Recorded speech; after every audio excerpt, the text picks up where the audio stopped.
Good, wonderful Sunday morning, everybody. I hope everybody's off to a dope-ass start to their Sunday. Cheers, cheers, everybody.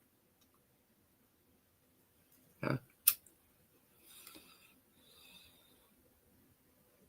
I just pulled this lighter out of my pack last night. I didn't even realize it has a little frog on it. Who'd thunk it? That's fucking dope.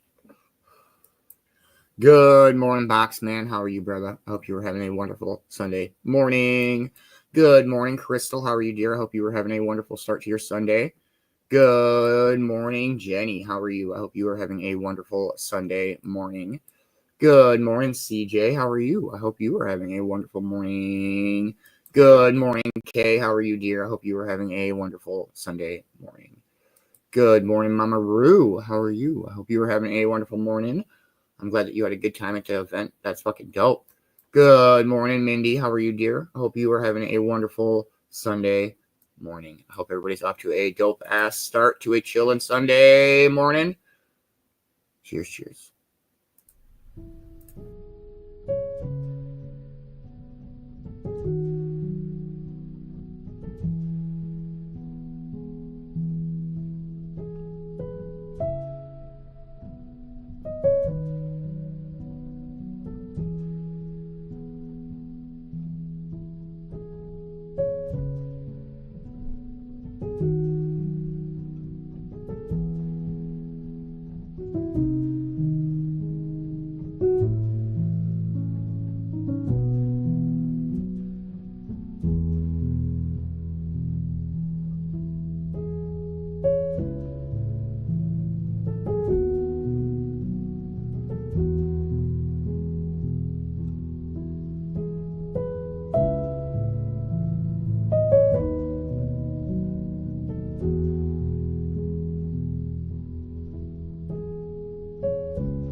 Dang.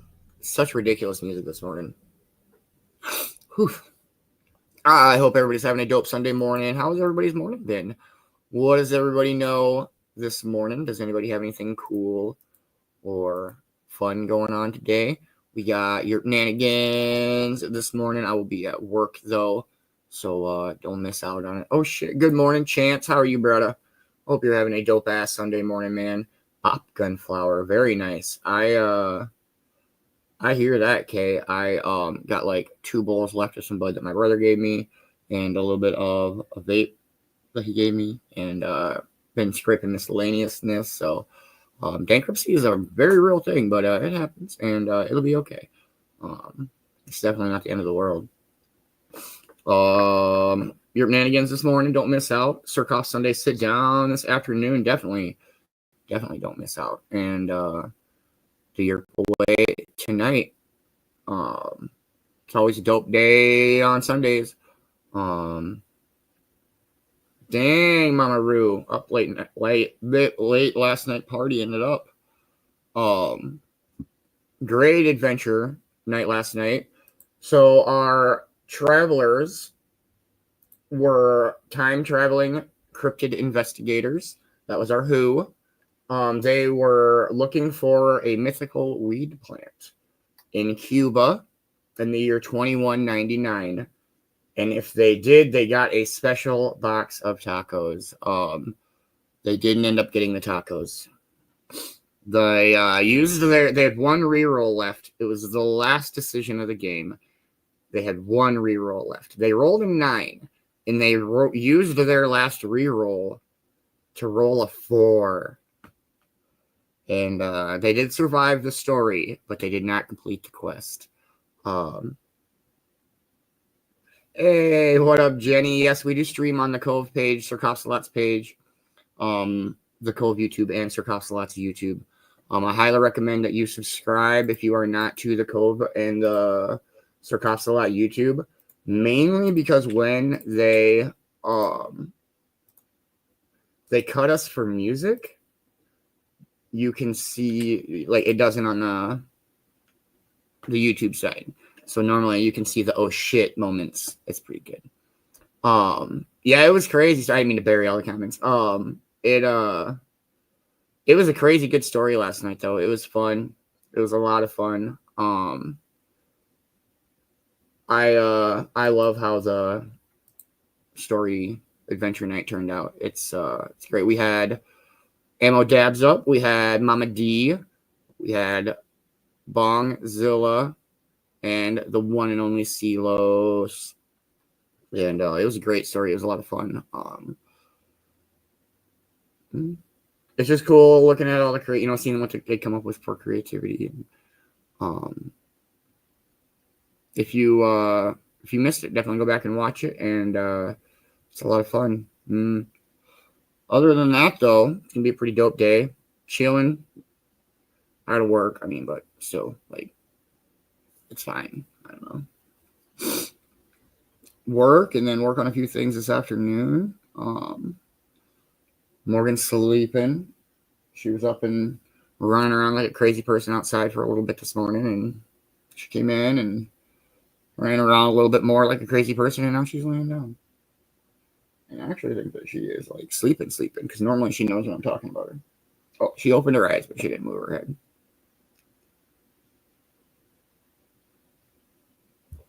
Steve's passed out over here.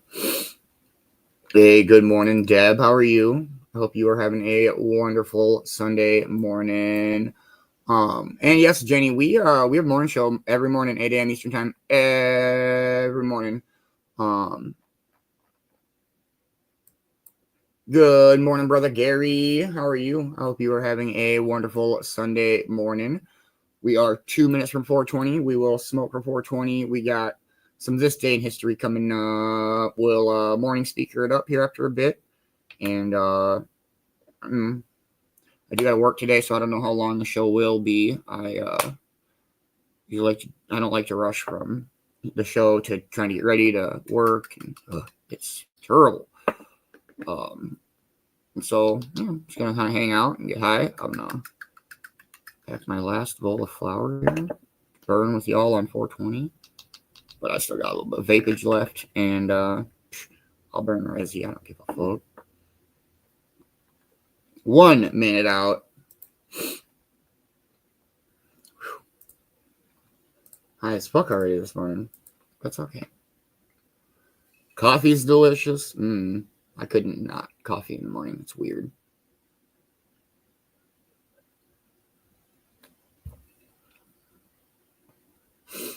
I remember the mornings when it was weed butter in the coffee every morning.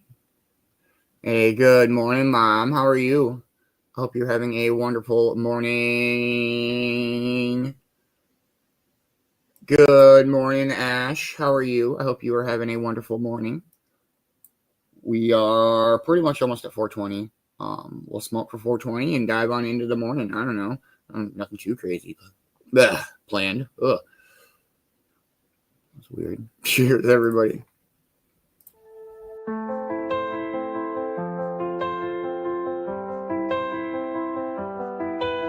The morning light, it finds my face.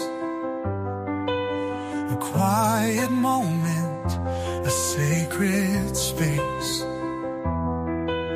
I roll it slow, let with smoke arise. A prayer sent out to open skies. Inhale the calm, exhale the pain. Each breath a balm like a gentle rain. It's more than a ritual, it's how I feel whole. This isn't for escape, it's for my soul. I smoke for my soul to find my peace. A moment of grace where the worry cease.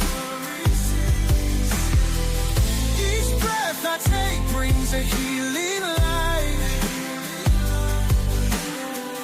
I smoke for my soul, it feels so right. With every toke, I hear the call. A shared connection, uniting us all. From the cove's embrace to this morning's glow. Together we rise, together we grow. The herbs a blessing, the coffee's divine. A communion of hearts, a sacred time. Inhale the truth, let the spirit flow. For in this moment we truly know. I smoke for my soul to find my peace. A moment of grace when worry cease. Each breath I take brings a healing light. I smoke for my soul, it feels so right.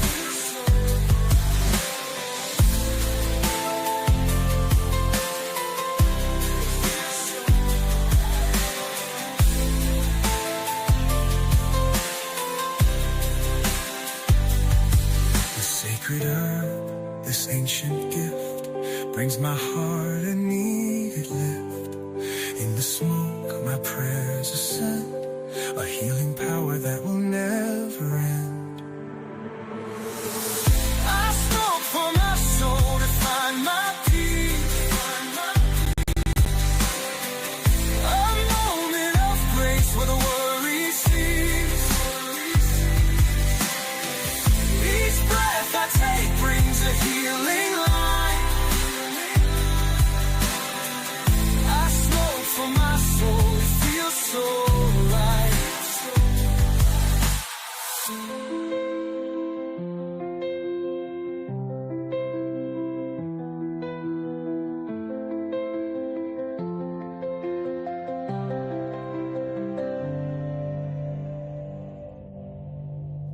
Let's effing go. I love that song. Good morning, Waylon. How are you, man? I hope you're having a wonderful morning. Facebook is crazy lately. Good morning, James. How are you?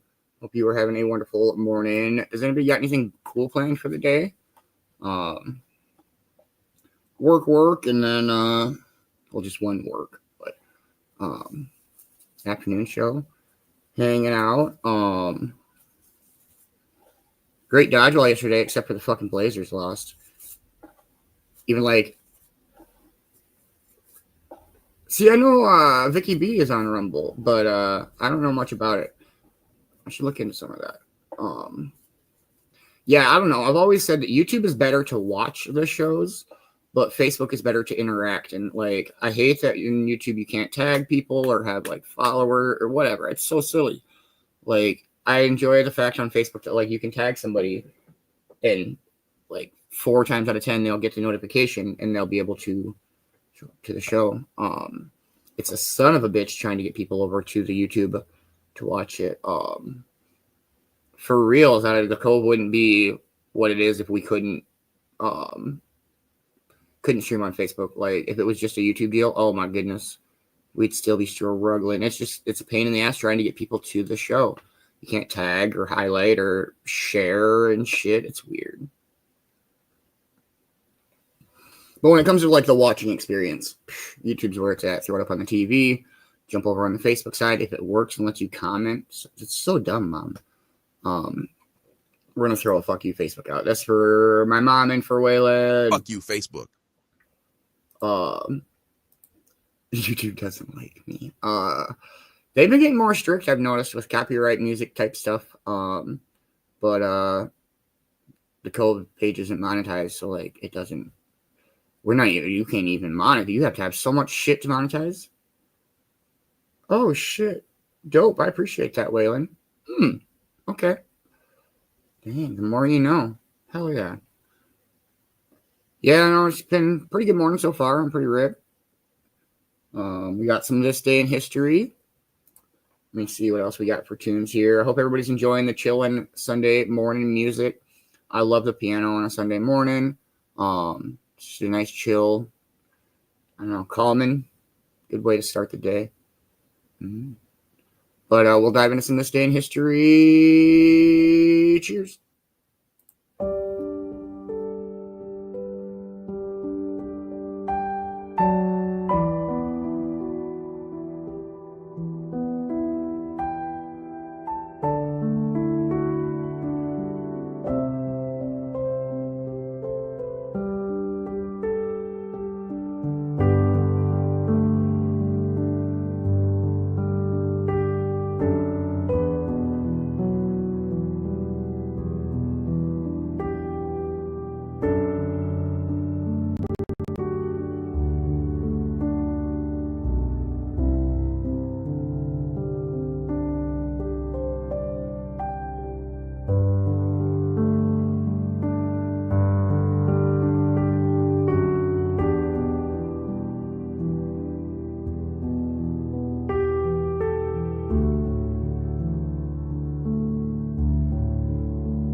That shit's ridiculous.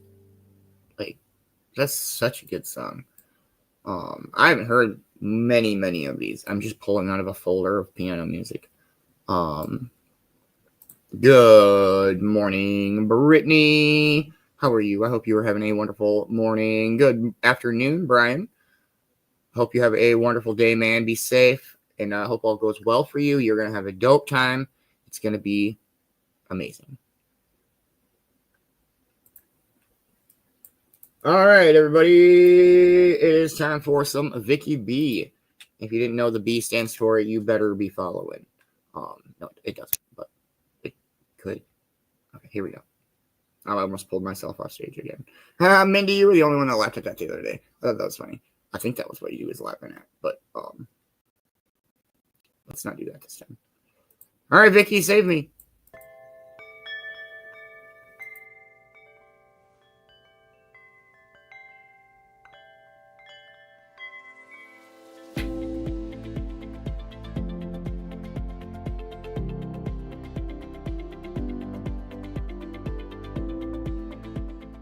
Hi there, and welcome to This Day in History for August 24th. August 24th is the 236th day of the year in the Gregorian calendar, 237th in leap years, with 129 days remaining to the end of the year. Today's word is meraki. I think the more correct pronunciation is meraki, and what a fascinating rabbit hole researching meraki turned out to be. It's another amazing word that I didn't find in any of the English dictionaries that I used to look things up. So, thank goodness for the internet. From several sources, I find the word meraki came to English from Greek. The Greeks got it from Turkish, where it came from an Arabic word that means politeness, courtesy, flair, elegance, qualities we can all aspire to. In Greek, meraki might have a variety of meanings depending on the context in which one is using it. Meraki may be described as passion, intense desire, even sorrow or zeal for the actualization of a desire, or the emotions associated with such zeal. Meraki may also be described as joy or good mood. Meraki may be a word that is hard to pin to one particular explanation. But yes, meraki can mean passion as one who pays attention to detail, and may be generally translated to indicate the quality of the way one puts themselves into whatever they do. This leads to a definition more in the manner of the quality of doing a thing with soul, creativity, or love, to put something of the essence of yourself into your work. Doing something with creativity, passion, and love. Meraki. And with that, the Visigoths were a fierce, tribal Germanic people. Sometimes they could get along with the Romans, and sometimes not so much, and mostly that depended on the quality of the rulers in charge, on both sides, actually. Theodosius I had been a pretty good ruler, but he died in the year 395, leaving his young sons in charge. Unfortunately, one of them was just a little boy of about 10 or so years old, Arcadius. He inherited the East. The other one was an inexperienced, impressionable teenager, Honorius, who got the West. They both needed guidance by regents, and there were a lot of ambitious people trying to jostle their way to the top. The Visigoth king Alaric I had managed to be appointed military commander of the East, and Stilicho was general of the West. As I said, there were a lot of ambitious people trying to elbow their way into positions of power, and one such yahoo manipulated Honorius into believing that Stilicho was a traitor until Honorius agreed to Stilicho's assassination. A lot of other people were killed too for no good reason, and this raised the ire of the Visigoths. Don't ever do that, by the way. Don't commit stupid acts that will infuriate the Visigoths. But these particular foolish, self-serving Romans did exactly that, and the Visigoths, well, they rampaged into Italy in the summer of the year 410, And on August 24th, in the year 410, the Visigoths began pillaging Rome. This is the birthday of classical guitarist, composer, singer, writer, comedian, and poet Mason Williams, born August 24th, 1938. I was surprised to learn that he was a comedy writer. He wrote for the Smothers Brothers, the Glenn Campbell Good Time Hour, and even Saturday Night Live. He was born in Texas, but lived a good bit of his life growing up in Oklahoma, graduated from class in high school in the 1950s, probably about 4 years after my dad did. If the name Mason Williams seems familiar to you, you might remember his song Classical Gas, which we'll talk about in the Song of the Day section. Happy birthday, Mason Williams. In honor of Mason Williams' birthday, today's song is Classical Gas. Released in 1968, Classical Gas is a guitar instrumental with instrumental backing by the Wrecking Crew. If you've been watching me for a while, you might remember we have mentioned the Wrecking Crew before. They were a loose collective of session musicians, many of whom broke out into their own careers, like Leon Russell and Glenn Campbell, just to name a couple. I'll have to do an episode about the Wrecking Crew sometime, but today we're talking about the song Classical Gas by Mason Williams. It got up to number 2 on the Billboard Hot 100, number 1 on the Billboard Easy Listening 100, and number 1 on the U.S. Cashbox Top 100. Great song, sure enough. As always, I'll leave a link, so if it's been a while since you've heard it, you can click right over and listen to it again, and if you haven't ever heard it before, you should check it out. Classical Gas by Mason Williams. Link in the description. Alrighty, for today's quote, I found one from Mason Williams, and it is, "Not only should you believe in what you're doing, but you should know what you're doing." Mason Williams. We'll wrap up now with a few outtakes, so y'all take care. Be good to each other, and I'll see you next time. Let's read that one again. Maybe I should ask Google how to pronounce that. How do you go about pronouncing his name? Paulo Coelho. Coelho. Pretty straightforward once you know. Paulo Coelho. Google is so smart. Yep, it is. That's what it's called. All right. Attracting. Just read the whole thing over. You know what? Maybe we can leave that one off. Don't alienate people who can be helpful to you. Flinging happiness all over the place. I don't know. Can I get this edited? Let's find out. Alrighty. Back to work. I think we got it this time. And I think that's going to do it for us today. Thank you so much for watching. Consider subscribing if you haven't already. Feel free to share this video with a link in your email, messaging, or social media. If you enjoy this series, you can check out the playlists in the description. You can find me on BitChute, Facebook, Odyssey, Rumble, YouTube, and X, as well as on a blog page called No Really. No Really. No, really. Consider following my Day in History page on Facebook if you're on Facebook. I also have a Patreon account now, or you can buy me a coffee. All those links are in the description. Alrighty, that's all I can think of right now. Thanks again, and I'll see you next time. Much love, Vicki B. That's so great. She is so wonderful. If you are not following Vicki Bowers, please make sure you are. We appreciate This Day in History every day. She does it on multiple pages. Don't miss out. It's so damn interesting. I really liked the word of the day. That was good. To put your soul into it. I don't know. Thank you for This Day in History every day. Please make sure that you are following her, and I hope you are off to a wonderful Sunday, Vicki B. Thank you. All right, our song of the day. Yes, I really think that it would be dope if she did a deep dive into the Wrecking Crew.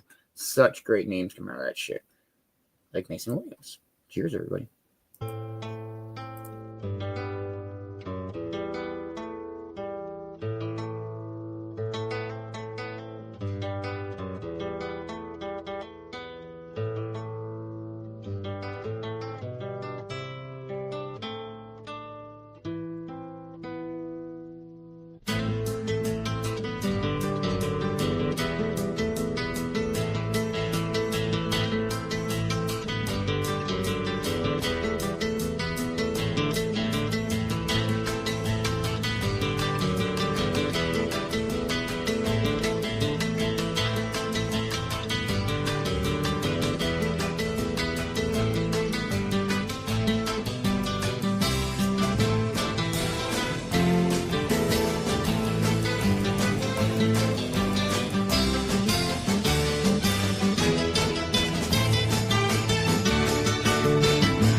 Hot damn, that's such a good song. I love it. I freaking love it. Much love, Vicki B. Thank you again. What do we got for Good News Network this morning? Let's see here. Oh, shit, this looks good. All right, here we go. Two 10-year-old girls just defeated chess grandmasters on separate continents just hours apart. Two 10-year-old girls have recently conquered one of the world's oldest games, taking down two grandmasters in chess, men considered to be kings of the sport. It all started at the 2025 British Chess Championships in Liverpool, England, earlier this month. Lunda's Badhana Sivanathan, I don't think I did that wrong, 10 years old, 5 months and 3 days, beat 60-year-old Grandmaster Pete Wells to become the youngest female ever to defeat a chess grandmaster. She's on course to be one of the best British players ever, Malcolm Payne, manager of the England chess team, said in an earlier article from the BBC. But Hannah, who started playing chess during the COVID pandemic, previously won 3 world championships in the under-8 age group. Now she has a new milestone. But she's not the only female chess player making recent headlines. A few hours after she defeated the British grandmaster in England, 10-year-old Kaya Jha beat American grandmaster Brian Smith at the Joanne Memorial Chess Tournament in Akron, Ohio. Kaya recorded the victory at the age of 10 years, 9 months, and 2 days to become the youngest American female ever to defeat a grandmaster. That's She plans to compete in the Ohio Chess Congress competition at the end of the month and will likely have many other highlights in her future. But for now, becoming the youngest female in America to beat a grandmaster is pretty special. She called it a dream come true in a recent article. That's fucking crazy. That's super dope. Hey, much love, Box Man. I hope you have a wonderful day at work. Probably see you this afternoon. Oh, damn, here's another dope sports story. Great-granddad gets hole-in-one at age 93. Maybe the oldest golfer in Britain to ever do it. A 93-year-old great-grandfather could be the oldest golfer in Britain to get a hole-in-one after achieving the feat in a recent round. Jack Ponsford notched the ace on a 135-yard hole, third hole at Panal Golf Club in North Yorkshire, England. It was his first ever hole-in-one, and due to his age, it could make him a record breaker.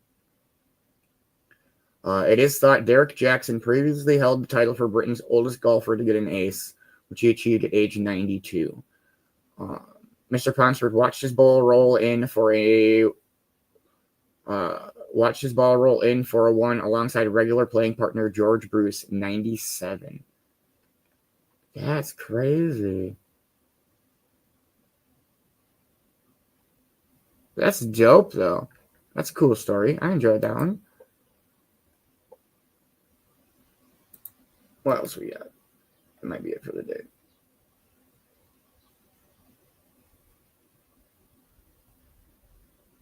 Yeah, that's not pretty much it. Let's see. 9 years ago today, the European Southern Observatory confirmed the existence of Proxima Centauri b. Crazy. All right, we do have our morning speaker coming up. I'll play another song and we will dive on in. I hope everybody's having a wonderful Sunday morning. Cheers.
let's freaking go. I hope everybody's having a dope chillin' morning. It's very peaceful, it seems like this morning. Oh man, knock on wood. Oh, I shouldn't have said that. It's pretty calm out. It's in the, let's see, I don't know, temperature wise, it's 55 out. I gotta get new batteries for my outdoor thermometer temp thingy. It did. It says it's 66 out and 98% humidity, and that's not correct. We got a Dr. K this morning. This is a brand new one. Like, just came out. It says 22 hours ago. So I'm excited.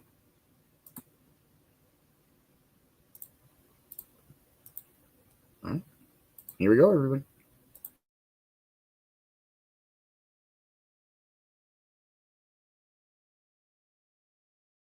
If you're facing eviction, if you're looking for a new job, if you're working on self-acceptance, self-love, whatever, if you're trying to make new friends, being exhausted, run ragged, etc., is like not going to help you over the course of 30 days. You're walking around, you feel terrible, you don't know how to socialize, you're struggling to socialize, and like, yeah, it's going to be very hard to empathically connect with other human beings because you're burnt out. You know, as long as your material situation is problematic, it is very hard to achieve mental peace. Hello, Dr. K. I have a question about feeling accomplished at the end of a long day. I am currently trying to find a steady source of income until my employer puts me back to work. My bills are coming up and I face eviction. I can only control what I can control, and yet I still feel extremely disappointed in myself and like a constant failure. I have carried this self-hatred in me for a very long time, and I also feel like I will never be good enough for myself nor anyone else. It has gotten so bad that I no longer feel comfortable inside my own house, and I either ride my bike or walk around aimlessly until nightfall. I can only describe this as hell on earth for me. Is there any general life advice you can give me about making money or meeting new people would be beyond appreciated? Yeah, so this is like, first thing is like, this is brutal, man.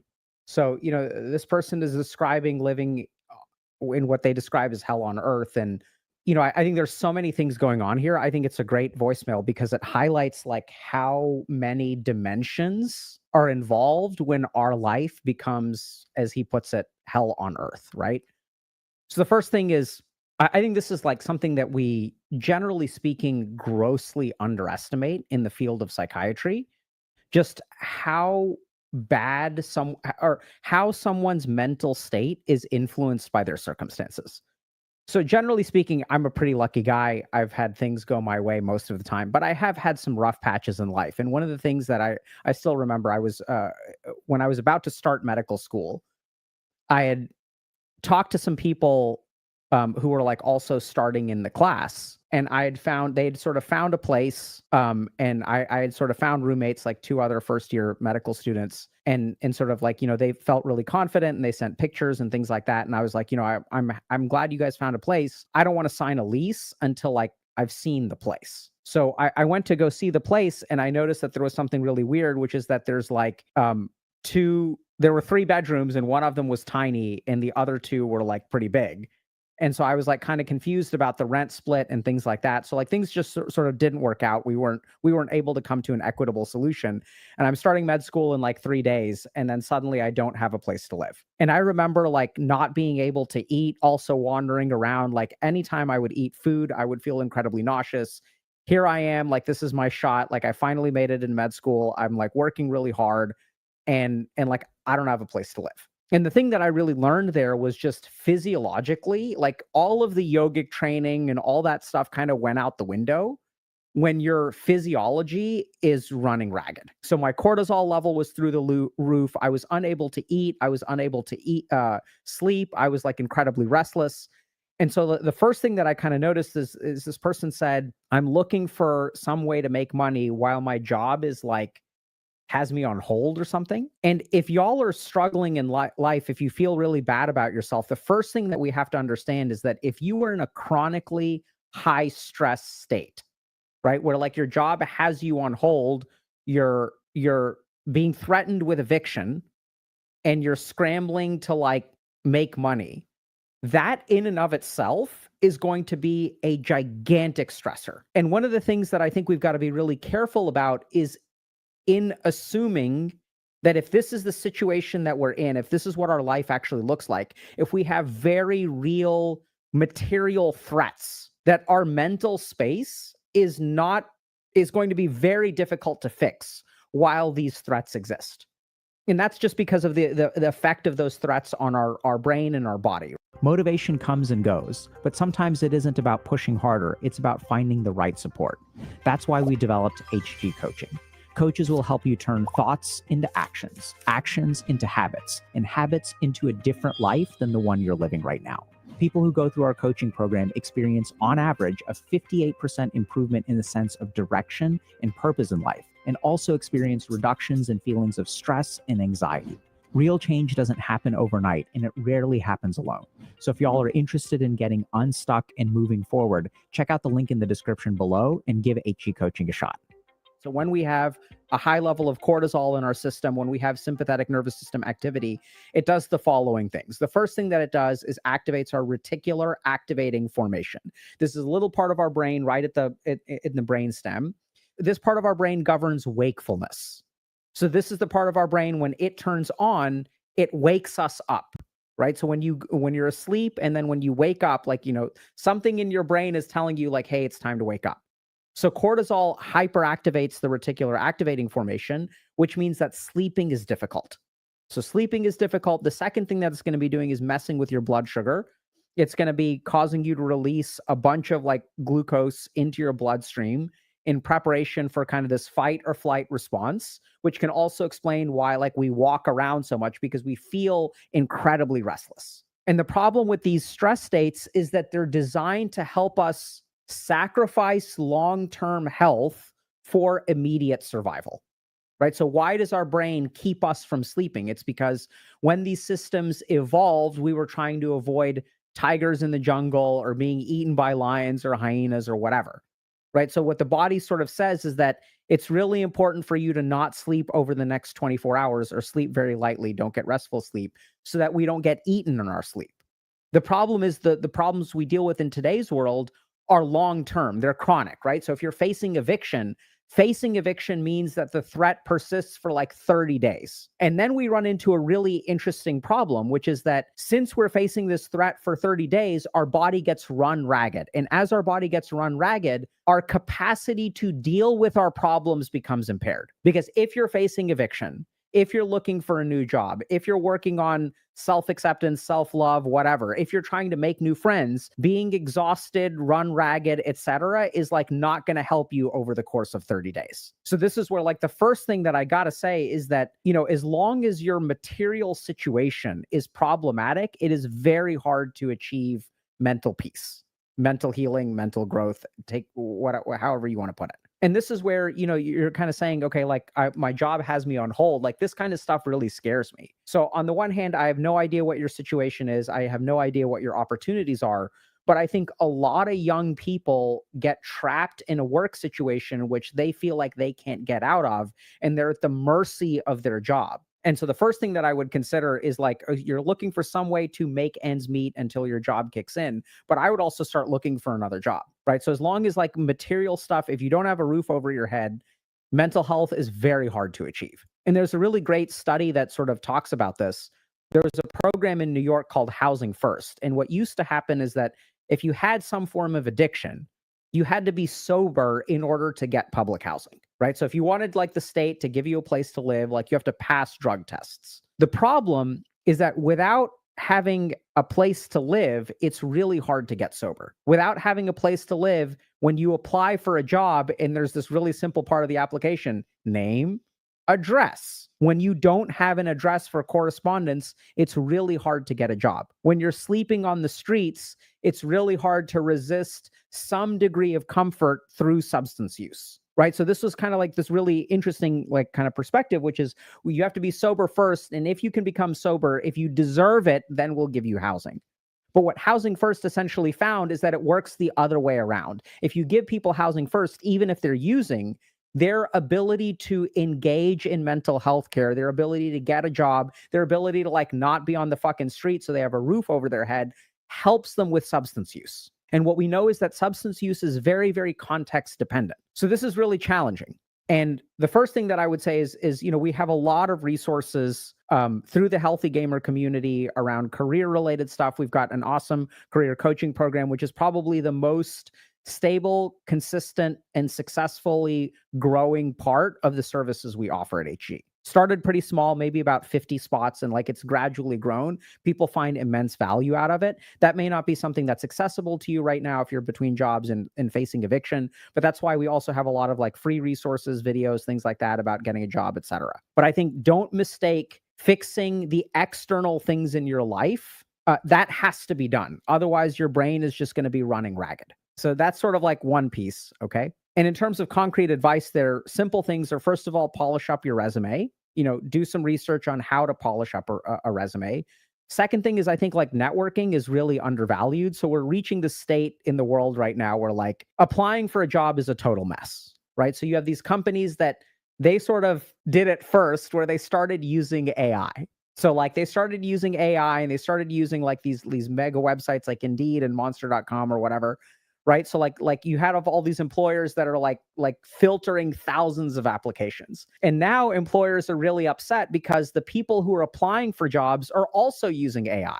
So you have some automatically generated email where they ask you to upload, you submit your resume and then they have 15 pages where they want you to manually input your resume. So in a world like this, employers are really unsatisfied, employees are really unsatisfied. And that's why I think networking becomes really, really important. Right. So go to job fairs, go to events or professional events of things that you're interested in. Go to conferences, meet people, grab business cards, introduce yourself to all the people at booths. Go to all these booths and just ask people, hey, are y'all hiring? Are y'all looking for someone who's, or are y'all hiring? Just ask.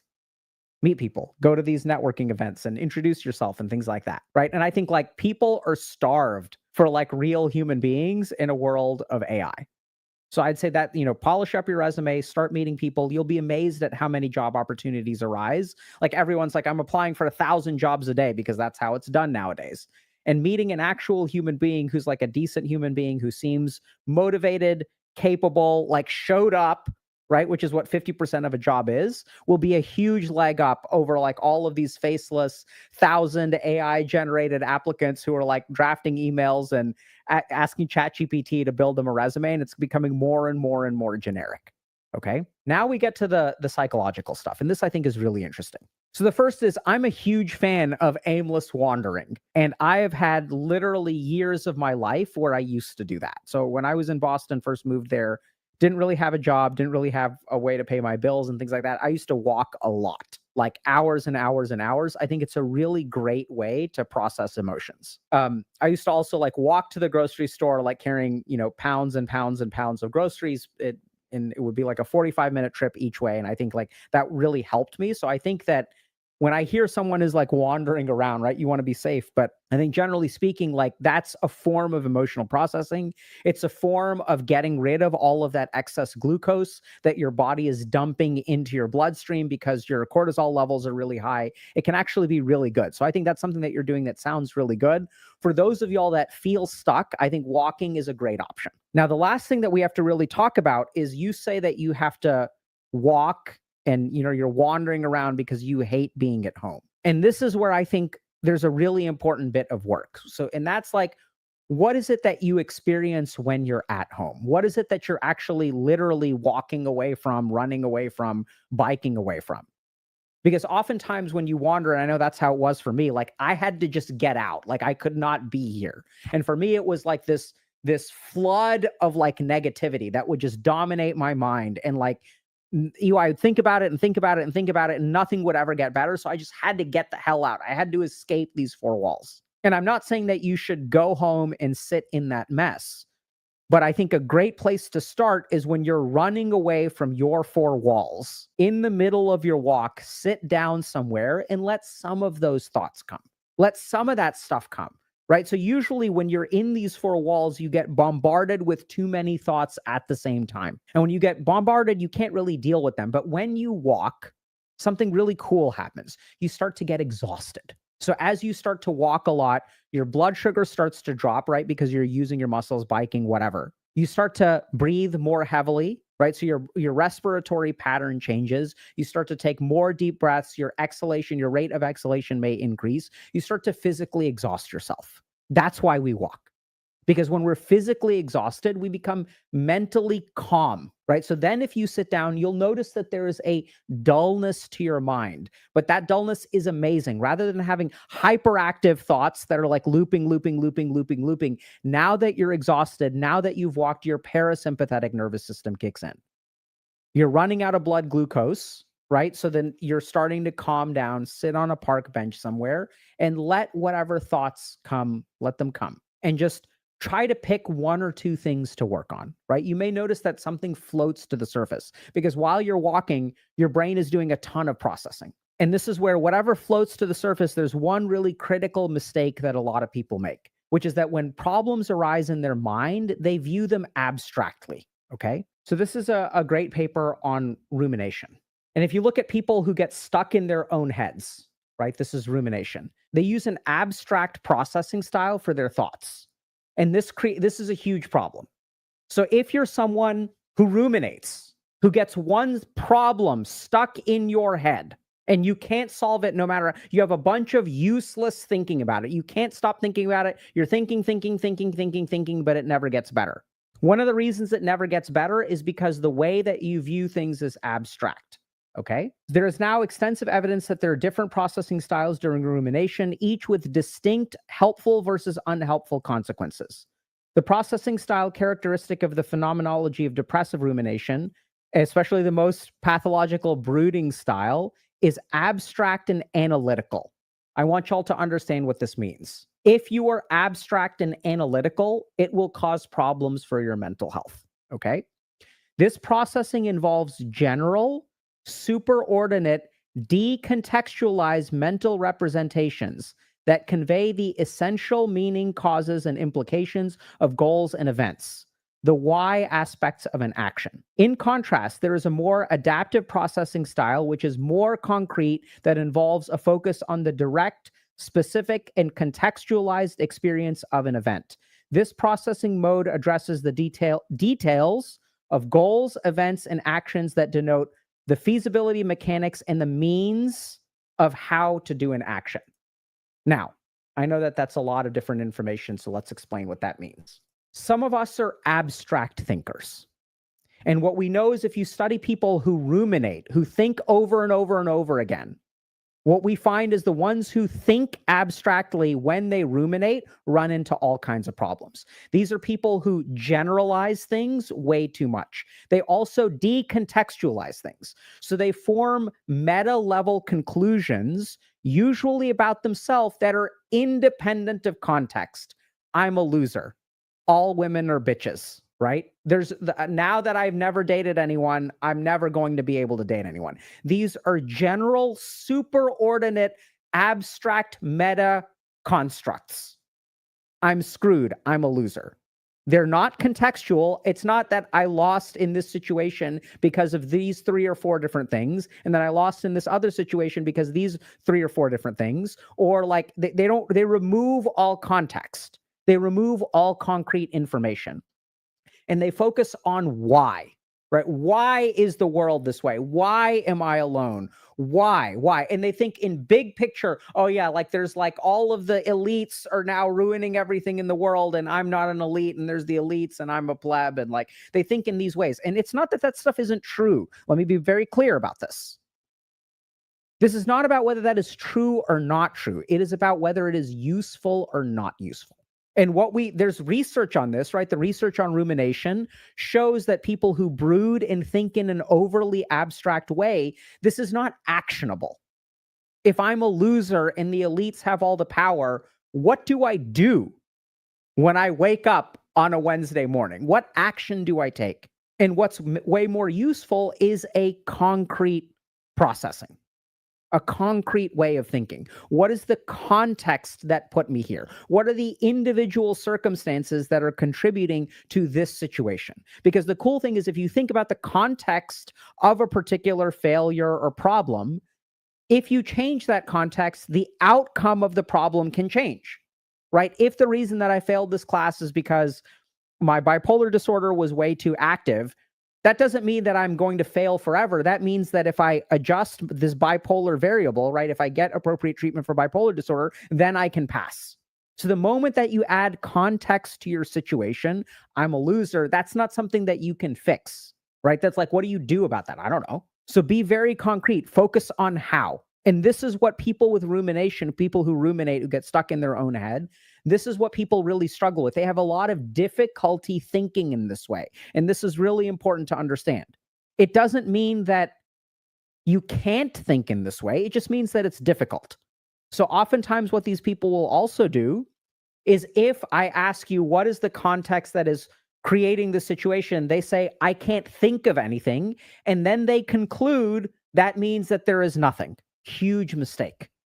Okay? Just because you can't think of something doesn't mean that it doesn't exist. And this is exactly where they have difficulty, because their brain is not able to see contextual variables. It requires way more stretching of their calculative function to be able to find these concrete variables. Their brain is very tuned to abstract, big picture, meta, superordinate kind of ideas, right? They're deep thinkers, big thinkers, but they have a lot of difficulty thinking about how, the mechanism, the concrete stuff, the contextual stuff. So what I do is take a long walk, sit down for a little while, let something float through to the surface, and then focus on the context that is creating your problems. For if you have some negative thoughts about yourself, think about the context of your various failures that allow you to form this meta-level abstract conclusion about yourself. If this variable had changed and this variable had changed, what would have changed? If this variable had changed and this variable would have changed, what would have changed? In this third instance, if these two variables changed, what would have changed? And then you have your road forward. Now the goal is going to be focusing on changing those variables, right? So here you are in a situation where you're lost, you're walking around, you feel terrible, you don't know how to socialize, you're struggling to socialize. And like, yeah, it's going to be hard to socialize. It's going to be hard. It's going to be very hard to empathically connect with other human beings because you're burnt out. The first sign of burnout is a lack of empathy for other people. In empathy, if you don't have empathy, it's very hard to form an organic connection with another human being. Doesn't mean you're a loser. Doesn't mean you're an incel. Doesn't mean that you're a beta. If you are burnt out, it's going to be hard to connect to other human beings because your brain is like, we don't have time to think about other people's perspectives. We don't have time to feel what other people are feeling because we're way too busy dealing with the excessive amount of feelings that we have. So it's completely ordinary to be in this situation. Okay? Doesn't make you a loser or anything like that. But let something float to the surface and think about, how can I make this concrete? How can I make this actionable? What is the context to my situation, which is creating this particular scenario? How can I alter my context to hopefully change in a positive way, right? So what are the variables that I need to change? That's the way that you need to start thinking. And I remember when I was, wandering through the streets of Boston and feeling really terrible about myself and nauseous, I would sit down at places and I'd be like, okay, like what is like one thing that I need to do? And it started, I still remember to this day, I said, okay, I need to like get some food in my body. And then I sat down and I like tried for like the course of a day, I tried all kinds of things. And what I settled on was plain yogurt and choking down a bagel. So I could eat yogurt, I could eat bananas, and I would force myself to eat a tiny bite of like a bagel, like one bite at a time. And it took me an hour to eat a bagel because I felt chronically nauseous. Those are the kinds of steps that you need to take because now at least my body has some food. Now it's got some calories because I'm burning through calories. How do I get to bed? Fell in love with audiobooks. Right? So I'm going to listen to an audiobook and I'm going to lay down and it'll help distract myself. Eventually I'll fall asleep and it's like, I like reading anyway. So let me just go ahead and do that. So it's really concrete actions to start to turn your life around. And I think it's incredibly hard to be in this situation. I think it's tragic that so many human beings are in the situation that this person described. People are just getting screwed. They're getting like ground down. And hopefully this helps. Hey y'all, hope you enjoyed today's video. We talk about a bunch of topics like this on the channel, so be sure to subscribe for more. If you're already subscribed, GG, and we'll see you in chat. Hot damn, that was a really good one. That was fresh off the Healthy Gamer GG page. If you are not following Healthy Gamer, please do. Dr. K is so great. Man, I've been there. It's crazy. It makes me think about a year ago where I was in my life, and my eviction thing was coming up here. They would have let me know they were selling the house here in like a week. And so, man, even before that, I've always been a walker. I would grab the dogs and throw the headphones in. And that's where I originally found Dr. K and Jordan Peterson and stuff like that. Was I would walk the dogs for hours and just listen to basically the morning speakers. Stuff that we'd listen to on the morning speaker. That's kind of originally where that idea came from, is just stuff that I listened to when I was in my deepest, darkest depths of my life. I feel like at one of them. There's been a couple, but yeah, I remember I would walk the dogs for hours. It'd be I get off work at 9-10 o'clock at night, go home and shower and change and eat, and then grab the dogs and we'd go for our nightly walk. And I would walk for till 1, 2, 3 a.m. I mean, yeah. Alrighty, let's see what else we got for a tune.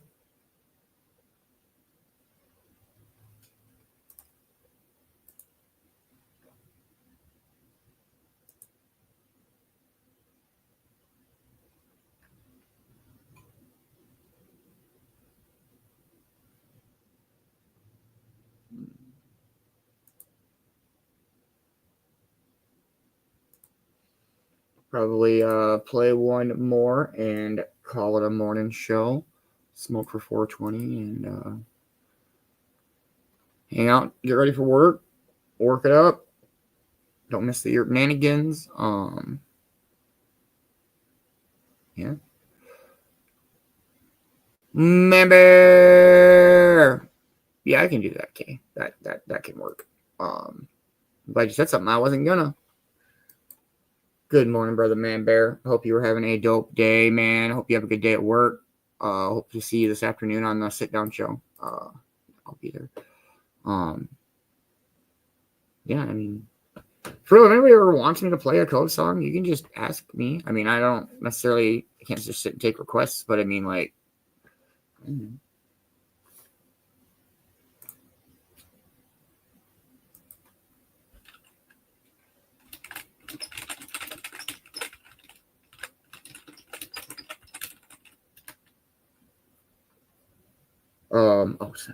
much love, everybody. Thank you guys so much for hanging out this morning. It's been a dope Sunday morning.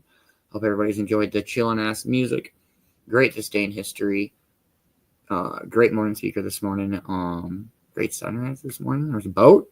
I always love the Sunday morning boats when it's just like, that shit was like tranquil as fuck watching that boat come in.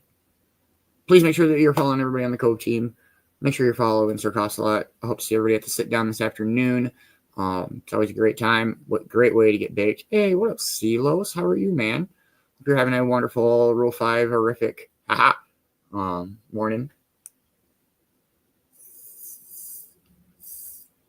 Counts. Still counts. Please make sure you're following Europe Entertainment. Don't miss out on the Europe Nanigans coming up here in about an hour and a half. Just under 2 hours. There we go. We'll say that. Please make sure you're following Michael Hugo Man Bear. Don't miss out on all the Man Bear vibes that dude brings to the shows. Much love, Man Bear. Make sure you're following Man Productions. Definitely go check out Good Journey, and don't miss out on any of the music that he's got coming out, that he has released. The dude's always working on something. It's crazy.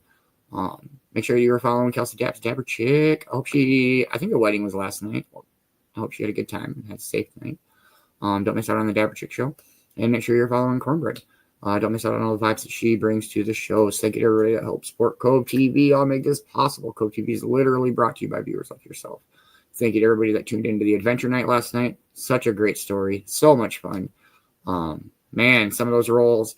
Oh, quick side note. So Man Bear was the guide, and he had a role that he could give them if they rolled a shitty roll. So they rolled a 1. So Man Bear's like, all right, I have this one roll I can give to you guys. And it was also a 1. Craziness. But much love, everybody. Have a wonderful rest of your day. Don't miss out on the shenanigans. I'll probably see you all this afternoon. And cheers, everybody. Maybe, if I can find it. I thought it was right there. There it is.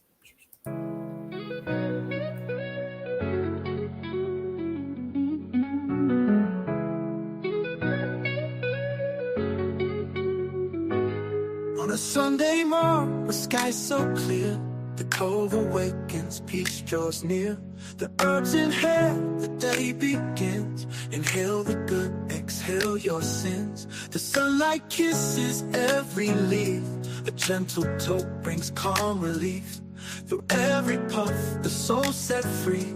Ganja embracing harmony. Inhale, exhale, amen, here we stand. With every puff we understand.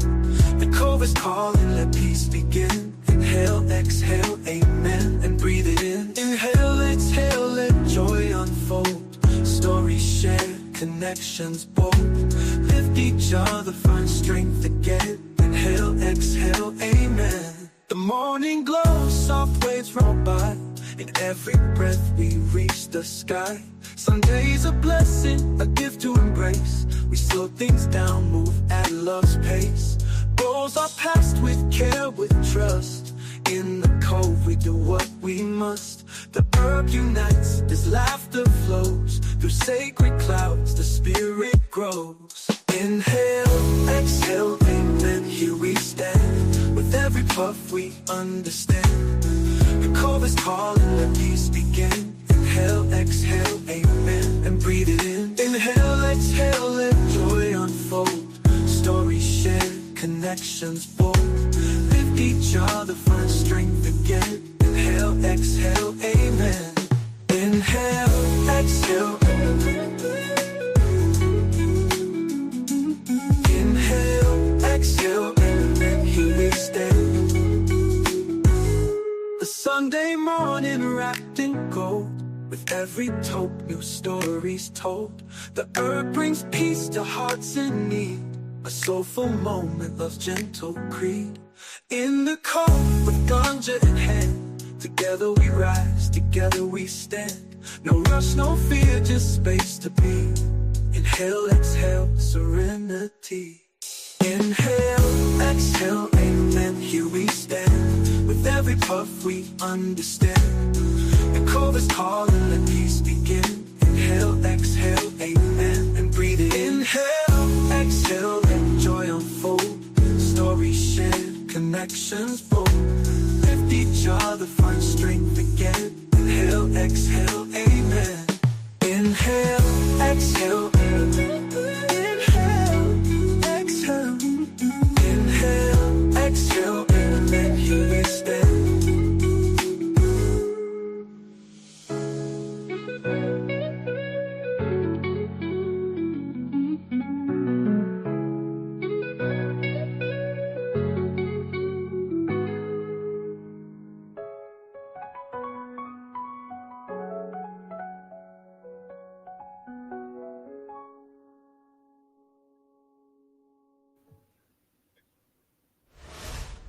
Much love, everybody. We'll catch y'all later at the sit down. Have a wonderful day.